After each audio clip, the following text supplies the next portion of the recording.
वही हूँ जहाँ तुम मुझे छोड़ गए थे। बस फर्क इतना है कि अब शिकायत नहीं करता। जो बातें कभी तुम्हें रोक लेती थी, अब मैं वो बातें भी खुद से नहीं कहता। तुम चले गए और मैं वहीं ठहर गया, जैसे वक्त ने मुझे भूल जाना सीख लिया हो। हर दिन एक जैसा सा लगता है, जैसे जिंदगी ने रंग बदलना छोड़ दिया हो। मैंने कोशिश की तुम्हें भूल जाऊं, पर हर कोशिश मुझे तुमसे और जोड़ देती है। जितना भी खुद को संभलता हूँ मैं, उतना ही ये यादें मुझे तोड़ देती है।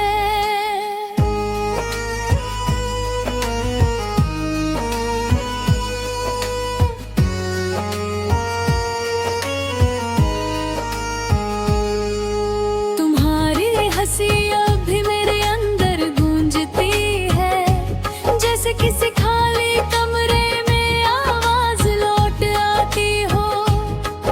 मैं आंखें बंद करूं तो तुम दिखते हो, और खोलूं तो हकीकत रुला जाती हो। मैंने सोचा था समय ठीक कर देगा सब, पर समय ने बस आदतें बदल दी। बर्ब वही पुराना आज भी संदोगा, बस मुस्कुराहटें थोड़ी कम कर दी। तुम्हारे बिना मैं अधूरा नहीं, मैं तो जैसे खुद से ही गायब हूँ। आईने में जो शख्स दिखता है मुझे, वो मैं नहीं, बस एक साया सा हूँ। कभी कभी लगता है तुम वापस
अगर कभी